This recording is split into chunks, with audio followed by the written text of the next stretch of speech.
საღამომშვიდობისა ეს არის ახალი 19-ზე. ხის მთავარ თემებს მეცხრე არხის რეპორტიორები და ჩვენ თამთა სანიკიძე და ლევან ჯავახიშვილი წარმოგიდგენთ. ცხინვალის იზოლატორში გატარებული საათები რას ყვებიან რუსი ოკუპანტების ყოფილი დღეები. ორშაბათს კოალიცია ქართული ოცნება პრეზიდენტობის კანდიდატს დაასახელებს, ვინ არის პრემიერის ფავორიტი. და რამდენიმე წუთში ჩვენ ასევე გთავაზობთ. საერთაშორისო სკანდალის გაგრძელება, ვინ და როდის შემოიტანა ფალსიფიცირებული დეტექტორები ქართულ საბაჟო გამშვებ პუნქტებზე.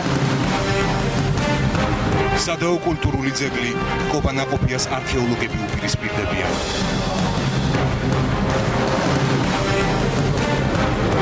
ხმაურიანი სასამართლო პროცესი მთავარი მოწმე ბაჩუ ახალაიას უპირისპირდება, ყოფილი მინისტრი კი მოსამართლის აცილებას ითხოვს. საერთაშორისო თაღლითური სქემის ახალი დეტალები და დანაშაულის ქართული კვალი. აფიორაში ბრალდებულმა ბრიტანელმა ჯეიმს მაკორმიკმა საქართველოს ყალბი დეტექტორები 2009 წელს მიჰყიდა. პროკურატურის ინფორმაციით ძვირადღირებული, თუმცა ფალსიფიცირებული მოწყობილობები სოდის ყოფილმა მაღალჩინოსნებმა შეიძინეს და საბაჟო გამშვებ პუნქტებზე დაამონტაჟეს. და როგორც ირკვევა გახმაურებულ საქმეზე ბრიტანელმა სამართალდამცავებმა სოდის ექს-თანამშრომლების დაკითხეს, მათგანს ჩვენების მისაცემად ლონდონშიც მოუხდა ჩასვლა ნაღმის საძიებო დეტექტორების ნაცვლად გოლფის ბურთების საძებნი მოწყობილობების გასაღების გამო მაკორმიკს 10 წლიანი პატიმრობა აქვს მისჯილი. საერთაშორისო აფიორაში ბრალდებული ბრიტანელი მილიონერის წინააღმდეგ ლონდონის სასამართლოში ჩვენება ქართველმა სამართალდამცავებმაც მისცეს. მთავარი პროკურატურის ინფორმაციით, ჯეიმს მაკორმიკის კომპანიისგან 2009 წელს სპეციალურმა ოპერატიულმა დეპარტამენტმა ნარკოტიკებისა და ასაფეთქებელი ნივთიერების აღმოსაჩენი ძვირადღირებული დეტექტორები შეიძინა. თუმცა მოგვიანებით გაირკვა, რომ დეტექტორებს მხოლოდ გოლფის ბურთების პოვნა შეეძლო. მეცხრე არხის ინფორმაციით, ყალბი დეტექტორები სოდის თანამშრომლებმა საქართველოს საბაჟო გამშვებ პუნქტებზე დასაყენებლად შეიძინეს. სპეციალურმა ოპერატიულმა დეპარტამენტმა შეიძინა მოწყობილობა ჯეიმს მაკორმაკისაგან და ამ მოწყობილობის საფუძველზე, როგორც მყიდველის ინფორმაციით, შინაგან საქმეთა სამინისტროს უნდა შეძლებოდა კონკრეტული სახის ნივთიერებების დადგენა. ანუ ეს უნდა ყოფილიყო დეტექტორი, რომელიც დაადგენდა ნარკოტიკულ საშუალებებს. მთავარ პროკურატურას ბრიტანულმა მხარემ დახმარების თხოვნით 2012 წელს მიმართა. ყალბი დეტექტორების შესყიდვის ფაქტის შესასწავლად თბილისში ბრიტანელი გამომძიებლები ჩამოვიდნენ, რომლებმაც სპეციალური ოპერატიული დეპარტამენტის თანამშრომლები დაკითხეს. როგორც პროკურატურაში აცხადებენ, ქართველი მოწმეების ჩვენება გამოძიებისთვის იმდენად მნიშვნელოვანი აღმოჩნდა, რომ ისინი 2 თვის წინ ინგლისში სასამართლო პროცესზე ჩვენების მისაცემად გამოიძახეს. ამ საქმესთან დაკავშირებით ჩვენი წარმომადგენლების ჩვენებები, როგორც ჩვენთვის შემდგომში როგორც ცნობილი გახდა, დიდად წაადგა ბრიტანელ სამართალდამცავებს და მათი ჩვენებები ღირებული იყო ადგილობრივი სისხლის სამართლის პროცედურებისათვის. საბოლოო ჯამში შესაბამისად იმ პირს, ვისაც ბრალი ედეოდა ბრიტანეთში, ჩვენი წარმომადგენლების მიერ მიცემული ჩვენებებით და ასევე სხვა მტკიცებულების საფუძველზე შეეფარდა კონკრეტული სახის სასჯელი და ცნობილი იქნა დამნაშავედ სასამართლოს. გაშიფრული სქემის მიხედვით, ჯეიმს მაკორმიკის სათამაშო მოედანზე დაკარგული გოლფის ბურთების საძიებო დეტექტორებს $40,000 ყიდულობდა. შემდეგ უფუნქციო ანტენებსა და ნათურებს უმაგრებდა და $40,000 ყიდდა. ის კლიენტებს არწმუნებდა, რომ მის მიერ გამოგონილი დეტექტორს ნაღმის აღმოჩენა შეეძლო. თაღლითური სქემის მეშვეობით მან $76 მილიონი გამომუშავება შეძლო. აღნიშნულ საქმესთან დაკავშირებით გამოძიება 3.5 წელი გრძელდებოდა. მაკორმაკის ბრალდება ძნელი დასაჯერებელია, თუმცა მეორეს მხრივ იგი ამ საქმიანობით 10 წლის განმავლობაში იყო დაკავებული. 12 თვიანი სასამართლოს ფარგლებში შევეცდებით ის დიდი რაოდენობით ფული, რაც მან ამ საქმიანობით იშოვა, ბოლო ცენტამდე წავართვათ. მაკორმაკი მიზანმიმართულად ირჩევდა განვითარებად ქვეყნებს. ეს სასამართლო პრაქტიკას მომავალში ბევრ გაკვეთილს მისცემ.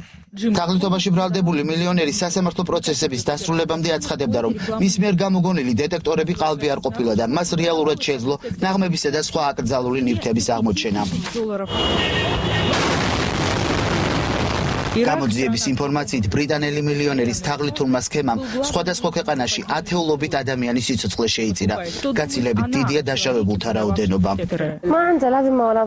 მას ნამუსი არ აქვს, ის მორალურად არარაობაა. როგორ შეიძლება იფიქრო მხოლოდ ფულზე და ამით ადამიანების ცხოვრება დაანგრიო? ბრიტანელ მილიონერს სასამართლომ 10 წლით თავისუფლების აღკვეთა და ქონების კონფისკაცია მიუსაჯა. ამ დროისთვის უცნობია, დაუბრუნდება თუ არა საქართველოს ის თანხა, რომელიც 2009 წელს ყალბი დეტექტორების შესაძენად ჯეიმს მაკორმიკის კომპანიას გადაურიცხა. ოქროთუ კულტურული მემკვიდრეობის დაცვა კობანაყოფიას არქეოლოგთა ჯგუფი უპირისპირდება. მხარეები ერთმანეთს ბოლნისის რაიონში მდებარე ტერიტორიის გამოედავებიან. საუბარია საყდრისის ოქროს საბადოებზე, რომლის ერთი ნაწილი 2006 წლიდან კულტურული მემკვიდრეობის ძეგლის სტატუსს ატარებს. სწორედ ამ მიზეზით კომპანია RMG ტერიტორიაზე ოქროს მოპოვებით სამუშაოებს დროებით ვეღარ აწარმოებს. ბიზნესმენისა და არქეოლოგების არგუმენტები დღეს თამთა ჯანაძე მოისმინა. 5400 წლის წინანდელი ოქროს მაღაროები და მათი ღირებულების ორი განსხვავებული შეფასება. კომპანია RMG-ს კუთვნილ ტერიტორიაზე არქეოლოგიური გათხრები თითქმის 9 წელია მიმდინარეობს. თუმცა საუბარი უძველესი კულტურული მემკვიდრეობის დაცვის შესახებ მხოლოდ ბოლო დროს გააქტიურდა. არქეოლოგებს საყდრისის ოქროს წარმოების კერის აღმოჩენა უძველეს ხანაში საქართველოში ოქროს სამთო წესით დამუშავების მტკიცებულებად მიაჩნიათ. ეს ისე დროს არის ოქროს წარმოებაზე ლაპარაკი, როდესაც მხოლოდ მდინარეში რეცხვით არის, აი ეგვიპტეც კი მდინარეში რეცხავს ოქროს ამ დროს და სამთო წესით, ანუ აი მადნის ცნობა, ანუ ოქროს წარმოების ცნობა, ეს არის ძალიან მაღალი ცოდნის შედეგი.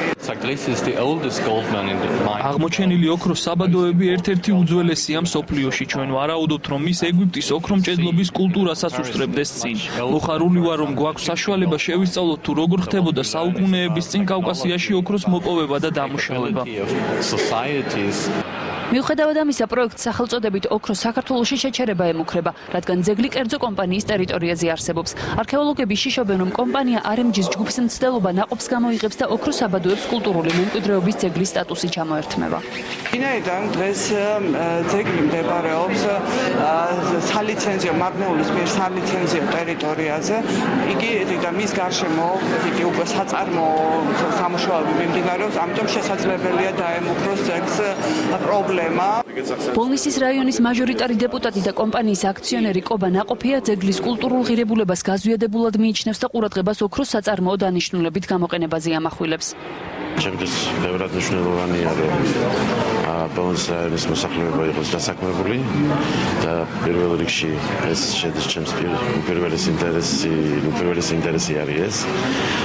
მე მინდა გითხრათ, რომ ამ მუზეუმად გამოცხადებული ტერიტორიის გარეშე დიდი პერსპექტივა იმ საბადოს არ აქვს.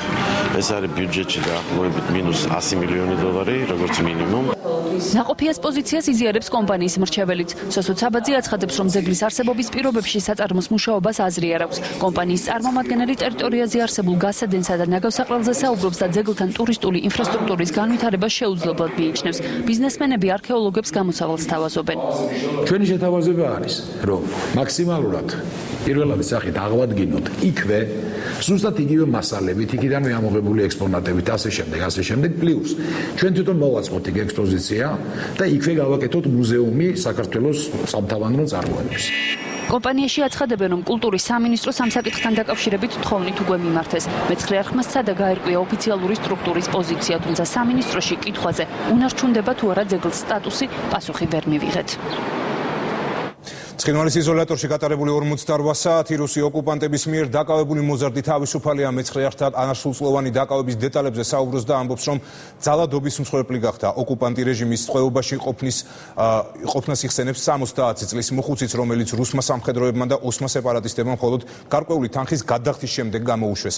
მოსახლეობის თქმით, რუსული აგრესიის შემდეგ საოკუპაციო ზოლის სიახლოვეს ცხოვრება შეუძლებელი გახდა. სოფელ ჭრინიში მცხოვრები არასრულწლოვანი რუსმა მესაზღვრეებმა ეგრეთ წოდებული ადმინისტრაციული საზღვრის უკანონოდ გადაკვეთის ბრალდებით დააკავეს. მან ცხინვალის იზოლატორში 2 დღე დაჰყო. მოზარდი იხსენებს, რომ ის რუსების მიერ კონტროლირება ტერიტორიაზე სოფელ ბალთაში სააღდგომოდ ნათესაობის ოჯახში სტუმრად მიდიოდა, რა დროსაც ორმა შეიარაღებულმა დააკავა.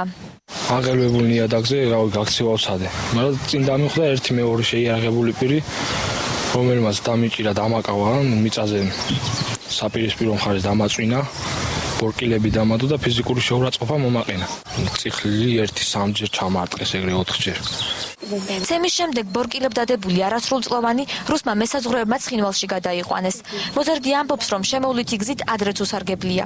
არასრულწლოვანმა ცხინვალის იზოლატორში დაკავებულ კიდევ 7 ქართველთან ერთად გაუსაძლის პირობებში 48 საათი დაჰყო. ის 5 მაისს მხარეთა მოლაპარაკების შემდეგ გაათავისუფლეს.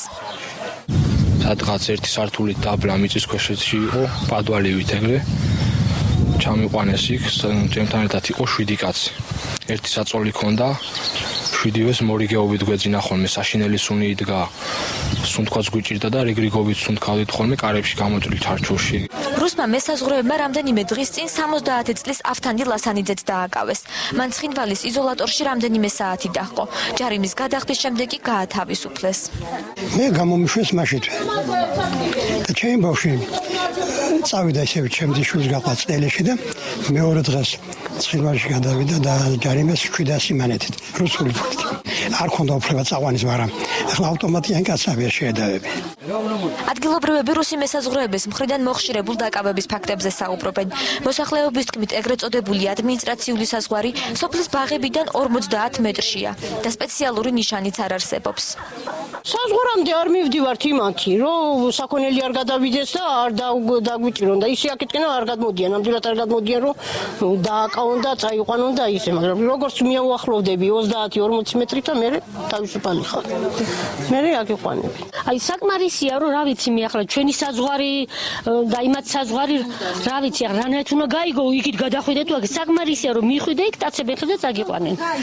აი დაჟე წყაროზეს მე შინე რო ჩავიდე, წყარო აგერენ მე შინე რო ჩავიდე არავინ დახვდეს არ წამეყვანოს.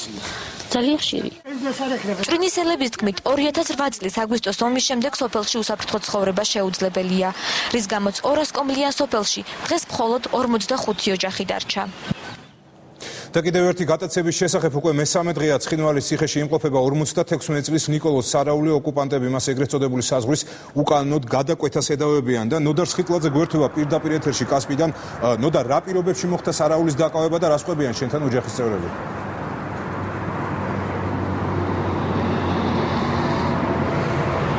უკვე 3 დღეა კასპიის მუნიციპალიტეტის სოფელ საკორინთოს მკვიდრი 51 წლის ნიკოლოზ სარაული ცხინვალის ციხეში იმყოფება. იგი რუსმა სამხედროებმა ეგრეთ წოდებული საზღვრის უკანონოდ გადაკვეთის ბრალდებით დააკავეს 5 მაისს. მისი აყვანა სოფლის მიმდებარე ტყეში მოხდა. მომხდარის შესახებ დაკავებულის ოჯახმა შეატყობინა შიდა ქართლის სამხარეო პოლიციას. ინფორმაცია ამის შესახებ ასევე მიიღეს ევროკავშირის სადამკვირვებლო მისიის წარმომადგენლებმაც. ოჯახის წარმომადგენლების განცხადებით ნიკოლოზ სარაულის გასათავისუფლებლად ოსურ მხარესთან მოლაპარაკებები უკვე მიმდინარეობს. 3 დღეა ეკ დენჯეურას ეძახენ, იქ წავიდა შულე და ეს მესამე ღამეა უკვე რომ აღარ მოვიდა ბავშვი. სხვა მითხრა რომ დააკავესო. სატაცური უნდა მეეტანა, მამა ყდარი ხავდა, თავი მამა სატაცური უყდა, ერთი საფლაზე ნატაცური ყავდა, ერთი თებში გაიტანა დედაო. ნეტა აწასულიყო. დღეს ერგნეთის საგუშაგოსთან ოსმაძალოვნებმა ქართულ მხარეს საქართველოს კიდევ 12 მოქალაქე გადასცეს. ყველა მათგანი საჩხერის მუნიციპალიტეტიდან და ცხინვალის ციხეში ისინიც ეგრეთ წოდებული საზღვრის უკანონოდ გადაკვეთის ბრალდებით მოხდნენ. ინფორმაციას ამის შესახებ საქართველოს შინაგან საქმეთა სამინისტრო ავრცელებს. ჩვენ შეგვიძლია მოვისმინოთ შინაგან საქმეთა სამინისტროს წარმომადგენლის კომენტარი.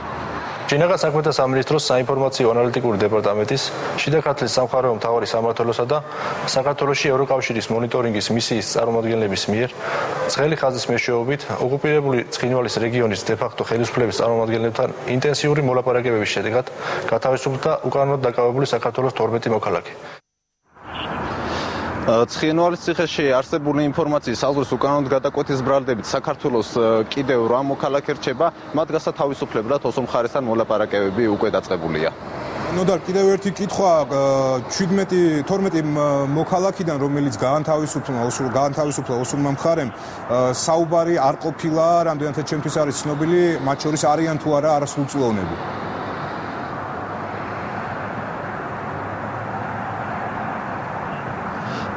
ნიკოლოზ სარაული არ არის იმ 12-თა შორის, რომელიც გაათავისუფლეს დღეს ერგნეთის საგუშაგოსთან, თუმცა საქართველოს შინაგან საქმეთა სამინისტროს ანალიტიკურ ცენტრში აცხადებენ, რომ მის გასათავისუფლებლად ოსურ მხარესთან მოლაპარაკებები ახლაც ინტენსიურად მიმდინარეობს. გასაგებია, დიდი მადლობა ნოდარ სხიტლაძე საუბრობდა პირდაპირ ეთერში და აქ შეგახსენებთ, რომ განთავისუფლებული საქართველოს მოქალაქეებიდან, როგორც ახლა მატყობინებენ, 5, მათ შორის 5 არასრულწლოვანია. განაგრძობთ გამოშვებას გიორგი ფარისიშვილი მაღალჩინოსნების წინააღმდეგ უფლებადამცველი ლაშა ნაცვლიშვილს გელა ხვედელიძესა და გია ხუხაშვილს კიდევ ერთხელ უპირისპირდება. ფარისიშვილი მოითხოვს შინაგან საქმეთა მინისტრისა და პროკურორის მოადგილეებს, ასევე პრემიერის მრჩეველს უფლებამოსილება შეუჩერდეთ. წინააღმდეგ შემთხვევაში კი ის კომპრომატების გამოქვეყნებით იმუქრება, თუმცა რა კომპრომატებზეა საუბარი ჯერ არ აკონკრეტებს. ძალოვანებისთვის ულტიმატუმის ენით საუბარი მიუღებელია. ფაქტების გარეშე თანამდებობის პირთა გადადგომას მიზანშეუწონლად მიიჩნევს მესამე სექტორიც. გიორგი ფარისიშვილი მოითხოვს შინაგან საქმეთა მინისტრის პირველ მოადგილეს გელა ხვედელიძეს, მთავარი პროკურორის მოადგილეს ლაშა ნაცვლიშვილს და პრემიერ-მინისტრის მრჩეველს გია ხუხაშვილს უფლებამოსილება შეუჩერდეს. წინააღმდეგ შემთხვევაში უფლებადამცველი მაღალჩინოსნების მაკომპრომეტირებელი მასალის გამოქვეყნებით იმუქრება. ფარისიშვილი დეტალებს არ აკონკრეტებს, თუმცა ამბობს, რომ მასალა ლაფანყურის საქმეში ხვედელიძის მონაწილეობას და ხუხაშვილის ბიზნესით დაინტერესებას უკავშირდება. იმ შემთხვევაში თუ ისინი გადაყენებულ იქნებიან თანამდებობებიდან, მე ყველა იმ ფაქტს, რაც ჩემს ხელში არსებობს და რაც აქამდე კიდევ არ გამომიმზეურებია, გადავცემ გამოძიებას. მთავარი პროკურატურისთვის ულტიმატუმის ენით საუბარი მიუღებელია. ფარისიშვილის ბრალდებებზე რეაგირებას მხოლოდ მას შემდეგ მოახდენენ, როცა უფლებადამცველი შესაბამის მტკიცებულებებს წარადგენს. ახალგაზრდა იურისტთა ასოციაციაშიც ფაქტების გარეშე უფლებამოსილების შეჩერებას მიზანშეუწონლად მიიჩნევენ. პროკურატურას ვალებდა იმსჯელოს ფაქტებით, მატუმებით, ან თქვათ, რაიმე განცხადებებით, ამიტომ სანამ არ იქნება მტკიცებულება, ვერანაირ კონკრეტულ ბუნებრივ კომენტარს პროკურატურა ვერ გააკეთებს. მხოლოდ ეხა სიტყვიერი განცხადება და მხოლოდ მოთხოვნით ალბათ ვერ შემოიფარგლება მხარე და ძალიან კარგი იქნება თუ წარუდგენს გარკვეულ ფაქტებს თუ მტკიცებულებებს, რომლებიც დაადასტურებენ, რომ სწორედ ამ პირების ინტერესშია, რომ გარკვეული ზემოქმედება მოავლინონ გამოძიებაზე და შეაფერხონ. ფარული ჩანაწერების შესახებ ინფორმაცია ჩვენი საქართველოს დამფუძნებელსაც აქვს. ელისო კილაძის მტკიცებით ხელისუფლებისათვის ფარისიშვილზე ჩანაწერების არსებობის შესახებ მასალის გავრცელებამდეც იყო ცნობილი. კილაძე ფარისიშვილის მსგავსად კონკრეტულს არაფერს ამბობს. ერთ-ერთი უწყების მაღალჩინოსანმა მინიმუმ ერთი კვირით ადრე იცოდა აი ამ ფირის არსებობის თაობაზე და ეს მან გააჟღერა ერთ-ერთ შეხვედრაზე, რომელიც გაიმართა ერთ ადგილას, მოდი ესე ვთქვათ, და ამ შეხვედრაში მონაწილეობდა კიდევ ერთი ჟურნალისტი. მათ ილაპარაკეს ამ ფირის არსებობის თაობაზე, რომ გიორგი ფარისაშვილის წინააღმდეგ არსებობს ფირი და დააკონკრეტეს რა ფირია ეს და კონკრეტულად რა არის აღწერილი მასზე და ერთ-ერთი აი უწყების მაღალჩინოსნის მხრიდან მინიმუმ ეს დანაშაულის დაფარვაა. ფარისიშვილის წინააღმდეგ გავრცელებულ მასალაში პრემიერ-მინისტრმა წინა ხელისუფლების ხელწერა დაინახა. მსგავსი მეთოდები ბიძინა ივანიშვილმა დაგმო. სირცხვილია ჩვენი საზოგადოების და ჩვენ ყველამ ერთად ყველაფერი უნდა გავაკეთოთ, რომ მსგავსი აღარ განმეორდეს და ასეთი კადრები აღარ გამოქვეყნდეს. ჯერ არ უნდა შეიქმნას ეს სიმახინჯეები და მე არ უნდა გამოქვეყნდეს, რა თქმა უნდა. არაფერ შუაში არ არის იქ არც ნაცვლიშვილი და არც ხვედელიძე. ის რომ სამხედრო პოლიციის ყოფილ უფროსს მეგის ქარდავას პირადი ცხოვრების სამსახველი ჩანაწერები ჰქონდა, მეცხრე არხს რამდენიმე კვირის წინ მისმა ადვოკატმაც დაუდასტურა. მაშინ გავრცელდა ინფორმაცია, რომ ქარდავა ამ მასალების გამოქვეყნებით იმუქრებოდა, თუ კი მისი ბავშვობის მეგობარს ბაჩუ ახალაიას არ გაათავისუფლებდნენ. მეგის ქარდავაც ფიქრობს, რომ ბაჩუ ახალაიას მიმართ არანაირი მტკიცებულება არ არის, მას მიმართ განაჩენილ დადგეს საერთოდ სასამართლოში რო იხილებოდეს საქმე და აქედან გამომდინარე, რომ იგი შესაძლებელი ასეთ მოთხოვნას აყენებდეს.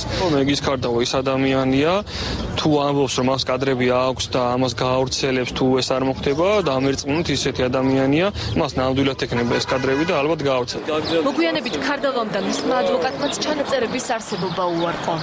მეგის ქარდავას არანაირი კადრები არ აქვს, იგი არავის არ დამუქრებია კადრების გავრცელებით და არც რაიმე საპირებს მომავალში. გიორგი ფარისიშვილი 2012 წლის ზაფხულში არჩევნებამდე რამდენიმე თვით ადრე იძულებული გახდა საქართველოს დაეტოვებინა. ბელორუსიაში გამგზავრებამდე მას საზოგადოებრივი დამცველის წარმომადგენელს აცნობა, რომ კუდის თანამშრომლები აშანტაჟებდნენ. მაშინ ვიდეო მასალის შესახებ ინფორმაცია არ გავრცელებულა. უნდათ გიორგიისგან ინფორმაციების გატანა ქართული ოცნებიდან.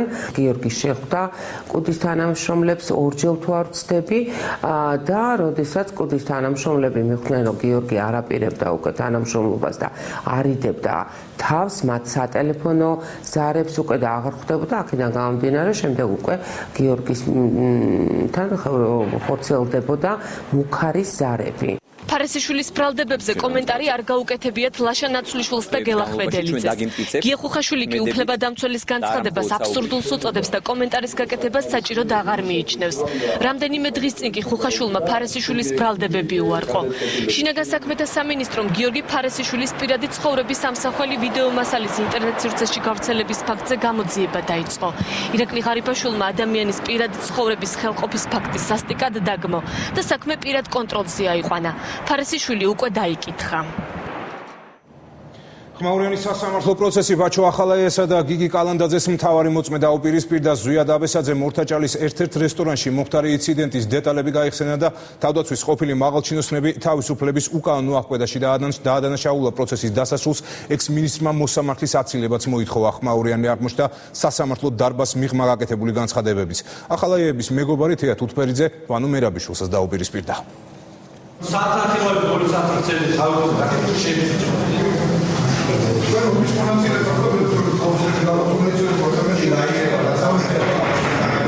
ხმაურიანის სასამართლო პროცესი ერთ-ერთი მთავარი მოწმის დაკითხვით განახლდა.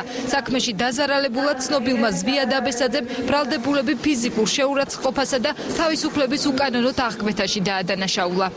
ბატონმა გიგი კალანდაძემ ცემა, ბატონმა ბაჩო ახალაიამ, შემდეგ გაგამ კურნალიძის დაავალეს, რომ რამოდენიმე ადამიანი მოენახა და გადავეყვანეთ მე ბინაში დავიმწყეთ და ჩემთვის აღეკვეთათ თავისუფლება.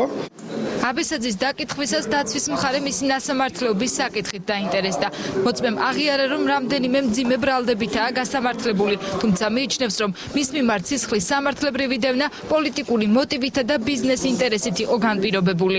2005 წელს მე დამაგავეს ყაჩაღობის მუხლით, რომელიც ყაჩაღობაც მოხდა 95 წელში. 95 წელში, როცა ეს ყაჩაღობა მოხდა, მე ვიყავდი რუსეთის ტერიტორიაზე და ვცხოვრობდი ციმბირში. მე გამასამართლეს და წამართვეს ბალტიკა. სასამართლოს ჩვენება მისცა აბესაძის მეუღლემაც, თუმცა დაცვის მხარე დაზარალებულისა და მისი ოჯახის წევრების ჩვენებებს სარწმუნოდ არ მიიჩნევს. მიზეზად აბესაძის ნასამართლეობას ასახელებს. ადამიანი როცა თაღლითობაზეა ნასამართლები, უკვე საჭვარი მისი ჩვენება, ვინაიდან ადამიანს თუ სისხლში აქვს თაღლითობა და მოტყუება, ძალიან დიდი ალბათობით შეიძლება ივარაუდოს ნებისმიერო დღეს პროცესიც მოდის და იტყუება.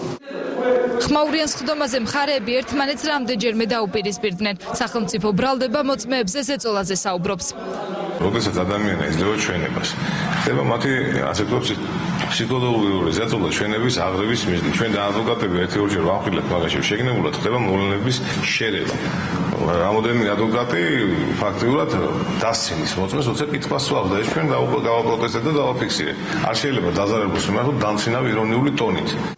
ბაჩო ახალაიამ სასამართლოს უნდობლობა გამოუცხადა და მოსამართლის აცილება მოითხოვა. ეს შუაგულობა ცირაკტომატიკურია. თუმცა ისევ როგორც პასაჟირთა თანამდებობაში არ ასაკობრივი ვიდეო ისევ შუაგულობა დღევანდელ პროცესზე პირველად გააკეთა განცხადება ბრალდებულის მამამ, საპარლამენტო უმცირესობის წევრმა როლანდ ახალაიამ. მოვა დრო და ყველაფერს მოგიყვებით, როცა დრო მოვა. დღეს გვაცალეთ, ეხლა არა ვართ მასში მზად, როცა იქნება დრო მოვა თავის დრო, ყველაფერი ითქმება და ყველაფერს ვიტყვი. როლანდ ახალაიას ზოგადი განცხადება შესაძლოა იმ პოლიტიკურ პროცესებს უკავშირდებოდეს, რაზეც დღეს ახალაიების ოჯახთან დაახლოებულმა თეა თუთბერიძემ ისაუბრა. დაპირისპირება არსებობს არა ბაჩო ახალაიასა და ვანო მერაბიშვილის შორის, არამედ მიხეილ სააკაშვილსა და ვანო მერაბიშვილის შორის, რასაც შეეწირა და შეეწირნენ რეალურად ახალაიები, იქიდან გამომდინარე, რომ ისინი იყვნენ ძალიან ერთგული მიხეილ სააკაშვილისა და მისი მთავარი დასაყრდენი. ეს რომ ასე იყო, გამოჩნდა არჩევნებამდე რამოდენიმე თვით ადრეც, როდესაც მიხეილ სააკაშვილმა ვანო მერაბიშვილი ჩამოაშორა ძალოვან უწყებებს. ნაციონალურ მოძრაობაში კი თუთბერიძეს ასე პასუხობენ. მერაბიშვილისა და სააკაშვილის დაპირისპირება შეეწირნენ ახალაიებს.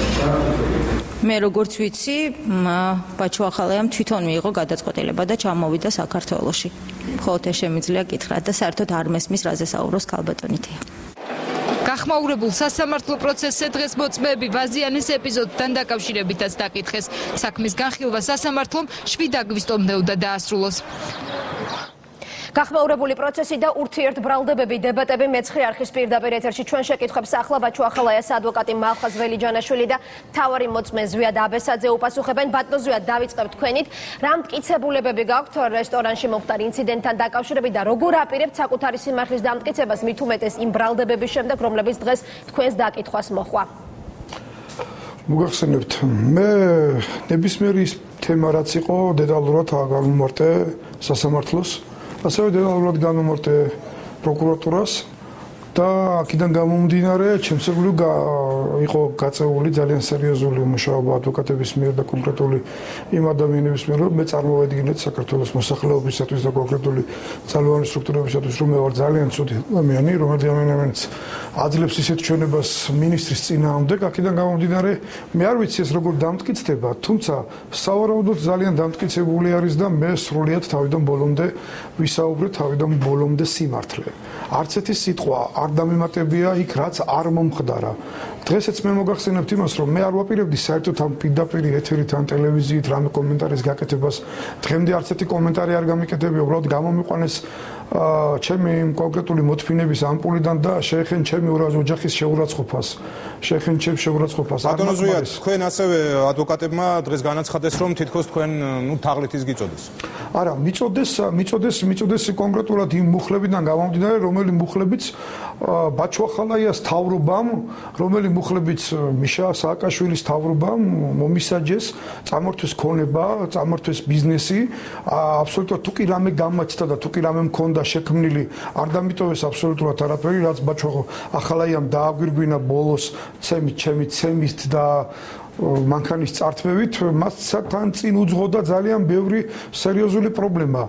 მე გამოსამართლეს 2005 წელს ყაჩაღობის მუხლის ბრალდებით და მომისაჯეს 6 წელი პირობითი, მხოლოდ იქიდან გამომდინარე, რომ ბალტიკა ჩემი ბიძაშვილისთვის უნდა წაერთმიათ ეს ბალტიკა, რომელიც მას ეკუთვნოდა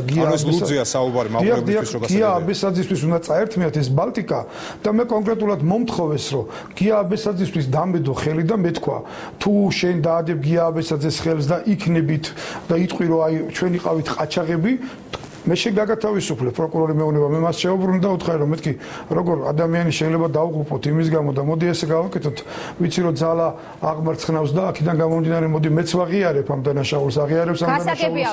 გასაგებია ბატონო ზვიად, გასაგებია, მოდით ახლა ადვოკატს უნდა მივცეთ პასუხის გაცემის საშუალება. ბატონო მალხაზ, რა არგუმენტებით აპირებთ აი ამ კონკრეტული ბრალდებების გაქარწყლებას, რომლებზეც როგორც დღეს ასევე სასამართლო პროცესზე საუბრობდა ამ შემთხვევაში მთავარი მოწმე ზვიად აბესაძე და მისი მეუღლე.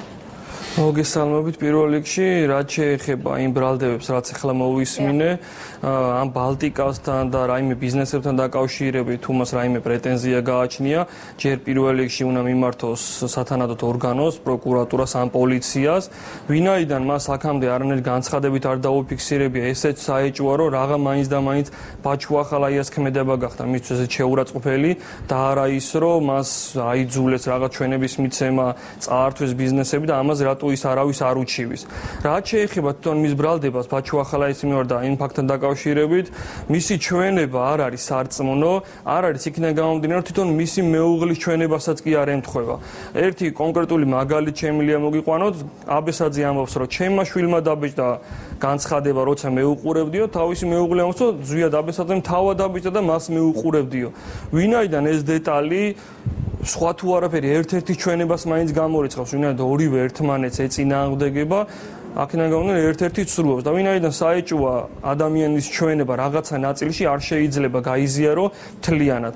ის რომ ის ადამიანი რაღაც ფაქტთან დაკავშირებით საუბრობს, ეს უნდა გამოირიცხოს, ან უნდა დამტკიცდეს სხვა მტკიცებულებებით.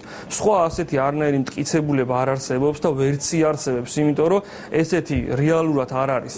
და აქედან გამომდინარე იგი ვერანაირად ვერ დაამტკიცეს იმ დანაშაულს, რადგან ეს არ არის ჩადენილი. გასაგებია ბატონო ზვიად, თქვენ შეგიძლიათ პასუხი გასცეთ ბატონმა ახალს და აქვე მექნება დამატებითი შეკითხვა დღეს სასამართლო პროცესში ასევე ახსენეს კუდის თანამშრომელი ვინმე შალვა ვაშაკიძე, რომელმაც თქვენივე განმარტებით ჩვენების ახალაია სასარგებლოდ შეცვლის მიზნით თანხა შემოგთავაზათ. კონკრეტულად გაქვთ მტკიცებულებები და უფრო კონკრეტულად მოდი თუ შეიძლება მე ჯერ პასუხს გავცემოთ ბატონი ადვოკატის კითხვებს.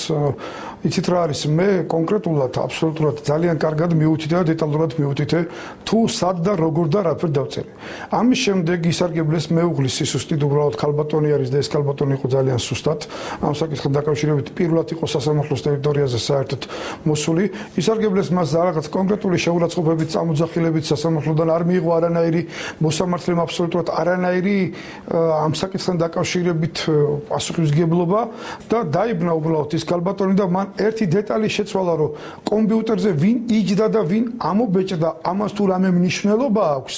მე კიდევ ვადასტურებ, რომ კომპიუტერზე მე და ჩემი შვილი ერთად ვიჯექით და ამობეჭდეთ ის განცხადება, რომელიც ჩვენ მიმართეთ პოლიციას და ყველა ის ფაქტი, რომელი ფაქტიც მე ამის გარდა შემდეგ სასამართლოს წარუდგინე და წარუდგინე ასევე პროკურატურას, ყველაფერი ძალიან კარგად არის დამტკიცებული, ეს ბატონმა ადვოკატმა ძალიან კარგად იცის, უბრალოდ თუმცა თავიანთი სისუსტიდან გამომდინარე, რომ არ შეუძლიათ მეტი ბაჩუახალაიას დასაცავად, მეტი რაღაც გააკეთონ, აქედან გამომდინარე რაღაც ელემენტარულად თითიდან გამოწვევილი ინფორმაციას მაპატიეთ.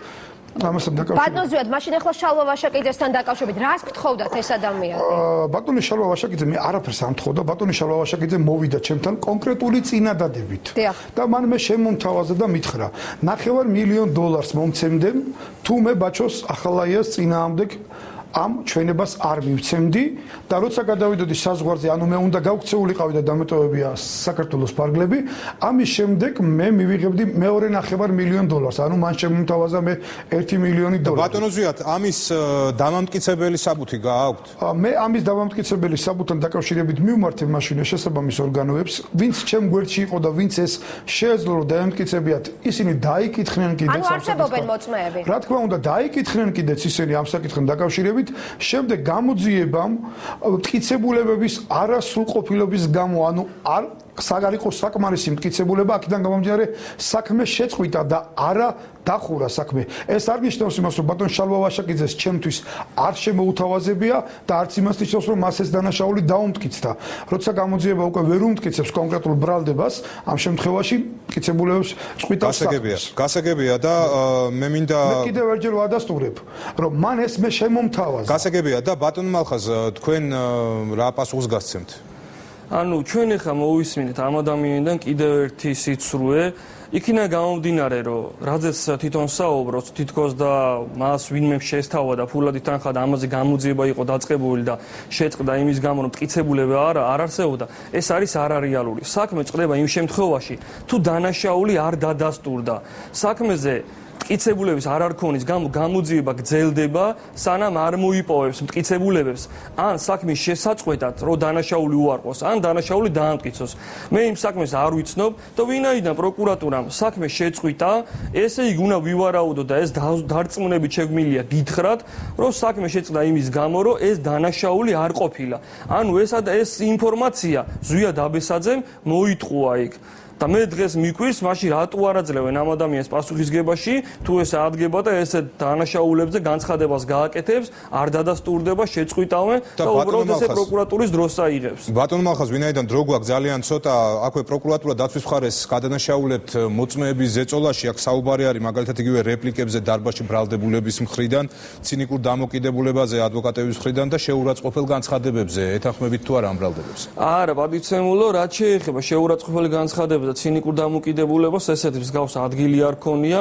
რაც შეეხება ზეწოლასთან დაკავშირებით, არც ერთი მოწმე არ ამბობს, რომ ვინმე ზეწოლა განახორციელა. პირიქით, ჩვენ იმას ვაცხადებთ და იმას დავობთ, რომ ზეწოლა სწორედ პროკურატურის მხრიდან ხორციელდება. და თუ ეს ზეწოლას რამე ადგილი აქვს, მაშინ უნდა ამაზე გამოძიება დაიწყოს. იმიტომ რომ პროკურორი ვალდებულია, განამარტო უფლება აქვს, იგი ვალდებულიც არის, რომ იმ შემთხვევაში თუ რომელიმე მოწმეზე ზეწოლა ხორციელდება, ზეწოლის განხორციელების მიზნით უნდა დაიწყოს გამოძიება გამოძიება გამოკვეთო და ამის შეიძლება ადამიანი პასუხისგებაშიც მისცე.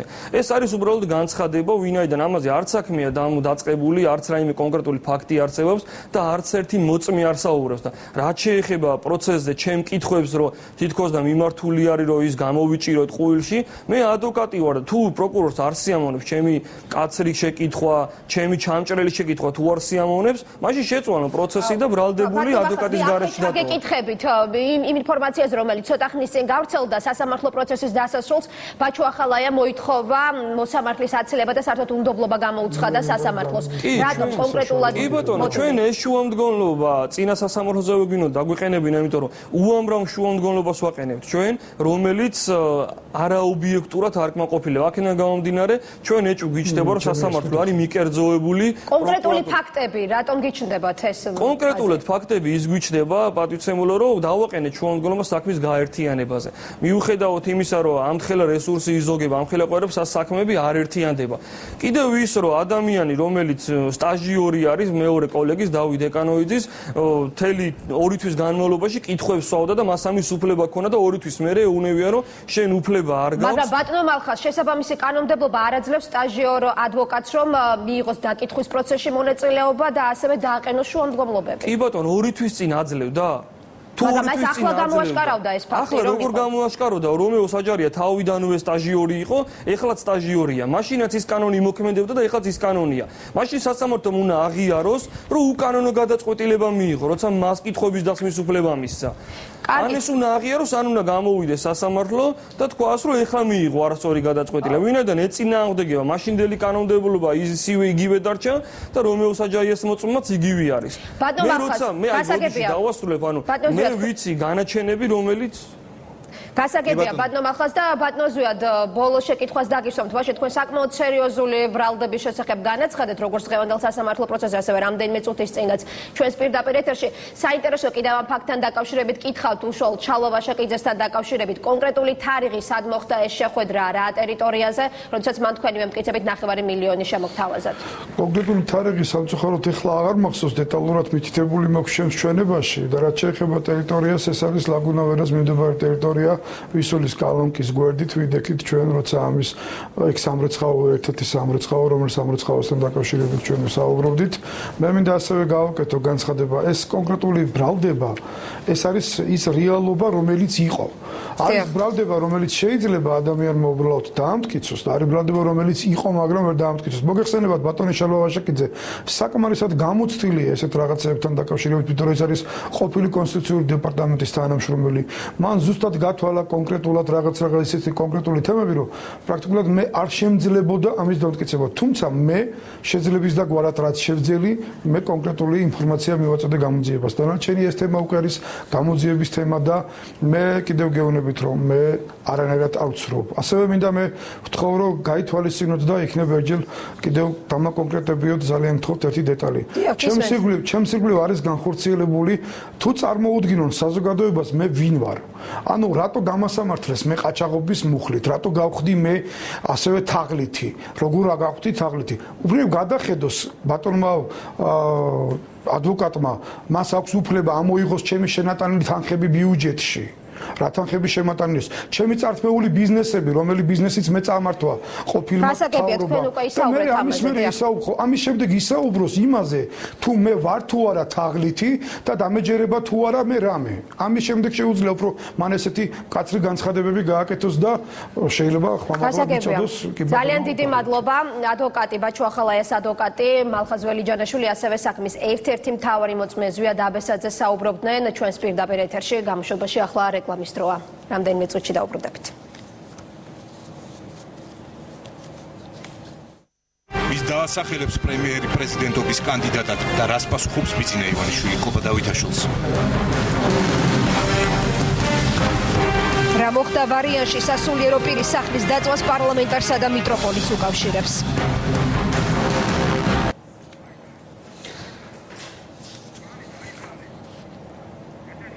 ახალი ცხადზე კვლავ პირდაპირ ეთერში ბრუნდება.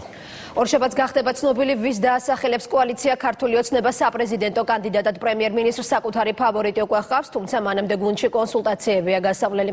განცხადება ბიძინა ივანიშვილმა დღეს აჭარაში ჟურნალისტებთან გააკეთა. ამავე ინტერვიუში პრემიერი კობა დავითაშვილის დღევანდელ კომენტარებს გამოეხმაურა. კვანცა პაპავაძე განაგრძობს ახლა საუბარს პირდაპირ ეთერში. კვანცა უფრო კონკრეტულად რა განაცხადა პრემიერ-მინისტრმა. დღეს ცნობილი ხდება, რომ ქართული ოცნების საპრეზიდენტო კანდიდატის ვინაობა ორშაბათს გახდება ცნობილი. პრემიერ-მინისტრი ბიძინა ივანიშვილის განცხადებით მას ყავს თავის ფავორიტი, თუმცა მის ვინაობას ჯერჯერობით არ ამხელს. ვინ გახდება კოალიცია ქართული ოცნების პრეზიდენტობის კანდიდატი, ამას საპარლამენტო უმრავლესობა შაბათ-კვირას საბჭოზე ერთობლივად გადაწყვეტს. ნაციონალური მოძრაობის კანდიდატს ყველა გაუწევს კონკურენციას და ყველა მოუგებს ჩვენი გუნდიდან ვინც უნდა დაასახელოთ, მე ესეთი წარმოდგენა მაქვს. რამე თუ დამოკიდებულება ვიცი კარგად როგორია საზოგადოებაში. ორივე კოალიციის, ჩვენ კოალიციისა და ნაციონალური მოძრაობის მიმართ. რაც შეეხება კონკრეტულ კანდიდატებს, მე თავში ვიკავებდი, მე მაქვს ჩემი ფავორიტი, მყავს ჩემი კანდიდატურა, მაგრამ არ არის აუცილებელი რომ ჩემი კანდიდატურა გავიდეს. ჩვენ გვექნება განხილვა საბჭოზე ალბათ შაბათს ამ კვირის. შემდგომ დავგეგმოთ უმრავლესობასთან კვირას დაახლოებით ესეთი გეგმა და თქვენ სულ მალე გაიგებთ ალბათ ორშაბათს ყველაფერი გეცოდინებთ. პრემიერ-მინისტრი კობა დავითაშვილის იმ განცხადებასაც ეხმაურება, სადაც ის ამბობს, რომ შეთავაზების შემთხვევაში სოფლის მეურნეობის მინისტრის თანამდებობას დაიკავებს. რაც შეეხება იმას, რომ მე მეშინია ხელისუფლებაში ყოფნის და ოპოზიცია უფრო ბუნებრივი მდგომარეობა, მაშინ მე გავაკეთებდი ასეთ განცხადებას.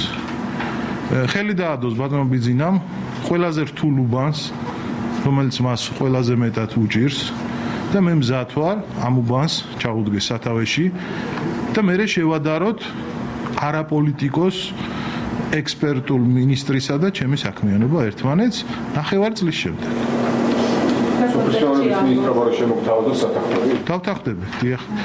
რა თქმა უნდა, მე დავუშვი შეცდომა, როდესაც კობაზე გავაკეთე ის, რომ მას ეშინია მთავრობაში მუშაობა და უარი თქვა წინა ხელისუფლებაშიც თავდაცვის მინისტრობაზე, მას აქვს ნამდვილი გმირული ნაბიჯი გაკეთებული, მე გავარკვი ეს და კობა შემილია შევაქო 2004 წელს, როდესაც პარლამენტმა მიიღო ის უსახური კანონი პრეზიდენტს როდესაც მიანიჭა განუსაზღვრელი უფლებები, კობა დავითაშვილმა ყველაზე მაგრად ამოიღო ხმა ამის წინააღმდეგ და ამიტომაც თქვა უარი წინა ხელისუფლებაში მუშაობაზე.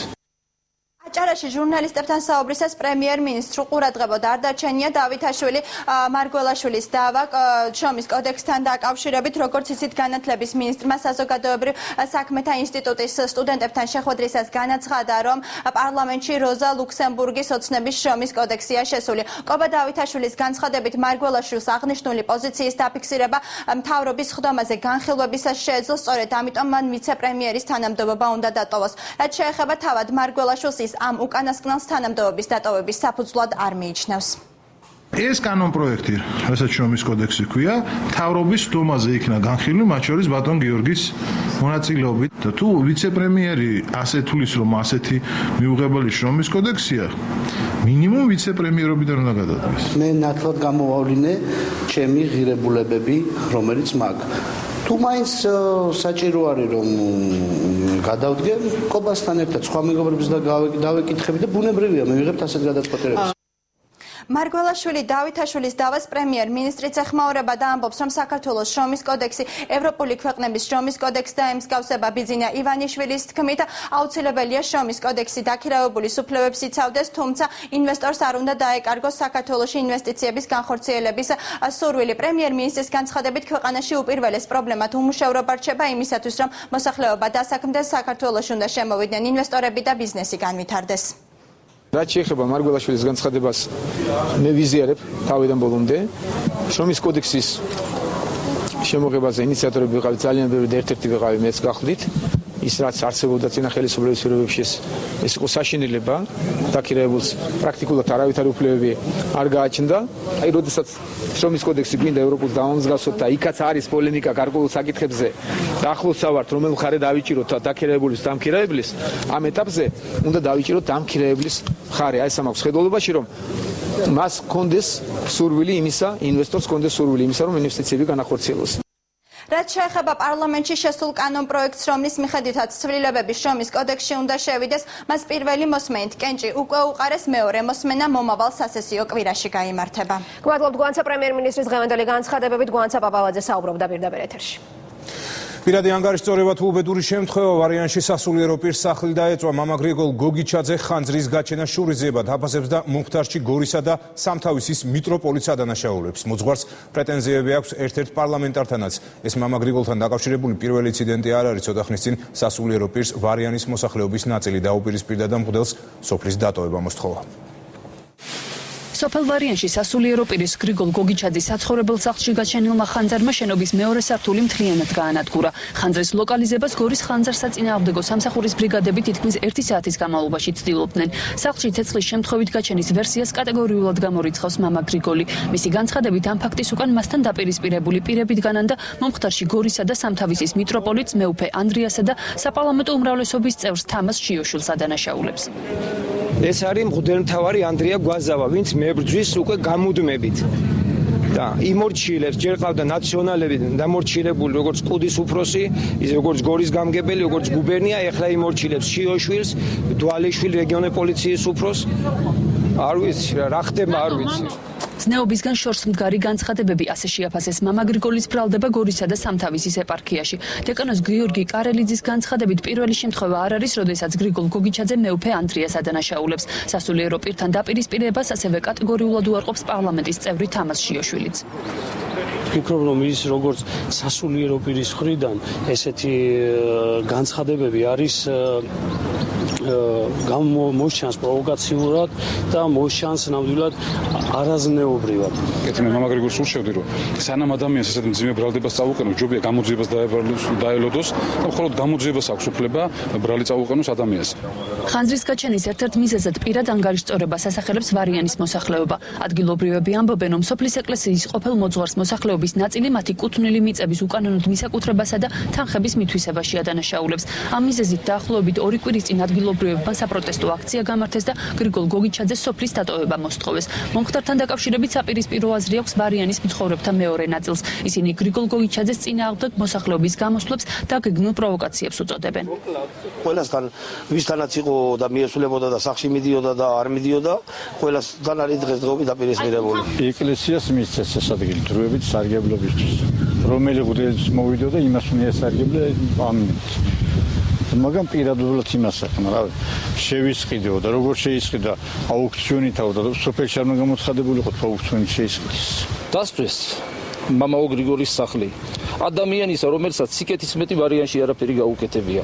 20 წელიწადი აქ მოღვაწეობს და ყოველთვის იყო გაჭირვებულების, მიუსაფრებით დამხმარე და შემწი ადამიანი.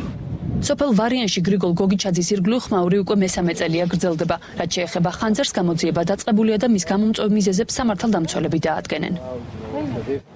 ივერიის ღვთისმშობლის ხატის დღესასწაული და სავედრებელი პარაკლისი მახათას მთაზე. მისმა უწმინდესობამ უფალს ქვეყნისთვის მშვიდობა და კეთილდღეობა შესთხოვა.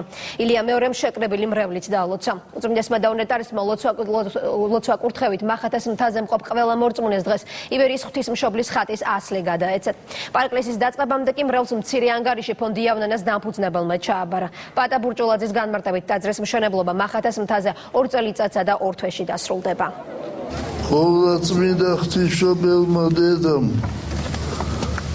გადაგაფარო თავისი კალთა თქვენ და სრულიად საქართველოს. დღეს არის დიდი დღესასწაული და ჩვენ ვმადლობთ უფალს. აი ამ წვიმის სახით უფალმა ნაკურთხი წყალი გვასხურა ჩვენ და ამ წმინდა ადგილს. ჩვენ დღეს შევთხოვთ უფალს საქართველოს მშვიდობისა და კეთილდღეობისათვის, საქართველოს გადარჩენისათვის საძირკველი უკვე აშენებულია, როგორც ხედავთ და უკვე ტენდერში გამარჯვებული 2 დღეში გამოვლინდება 6 კომპანია ღებულობს მონაწილეობას ტენდერში გამოვლინდება მაისის ბოლოს დაიწყება მშენებლობა. ჩვენი გათვლით ეს კარკასი აშენდება 26 თვეში. 26 თვე დაჭირდება, იმიტომ ძალიან დიდი ტაძარი იქნება, ძალიან. სვეტის ყველაზე დიდი, წამებაზე ცოტი პატარა. მე ვფიქრობ ეს არის ჩვენი ერის დიდი სიხარული. როგორც უძმნეს მაბრძანა სამების ტაძარზე, რომ ეს არის ქართული ერის ავტოპორტრეტი, მრწამს რომ ეს ტაძარი არის ჭეშმარიტ ქართული ერის ავტოპორტრეტი. დავუმატებდი ჩვენი უძმნესის ავტოპორტრეტი. თუ არა უძმნესი, ბუნებრივია არც სამების ტაძარი და არც ამ ტაძრის შენობა არც დაიწყებოდა. ისეთი კმაყოფილვარცრებლები მომდის თავს ვერ ვიკავებ აი ამ ბედნიერებისთვის და აი ამდენი ხალხი უფალი შეეწიოს, ღვთისმშობელმა დალოცოს, მთლიანად საქართველო გაგვაერთიანოს, გაგვაძლიეროს და აი ჩვენი წინსვლა ყოფილიყოს ყოველთვის. გამოშვების ბოლოს ეკა ბერიძე მთავარი კითხვის ანონსით, ვინ იქნებიან გადაცემის სტუმრები ეკა საღამომშვიდობისა. საღამომშვიდობისა, თამთა საღამომშვიდობისა ლევან მივესალმები მაყურებელს რამდენიმე დღიანი პაუზის შემდეგ. შეეძლო თუ არა ხელისუფლებას აქამდე გაენადგურებინა მაკომპრომეტირებელი მასალები და რას ნიშნავს მის მიერ დღეს გაკეთებული განცხადება ინტერნეტის შესაძლო კონტროლის შესახებ. მთავარ კითხვას ელისო ჩაფიძე უპასუხებს. დისკუსიის ნაწილში გოგა ხაინდრავა, სერგი კაპანაძე, დიმიტრი ლორთქიფანიძე იგივე თემაზე. მანამდე ნანობს თუ არა თავის მწვავე განცხადებებს. კობა დავითაშვილი იქნება ჩვენი სტუმარი. დიდი მადლობა ეკა, წარმატებულ ეთერს გისურვებთ. ახალი ცხრაზე კი ამით დასრულებულია ჩვენ ხვალამდე გემშვიდობებით. მადლობთ რომ გვიყურეთ.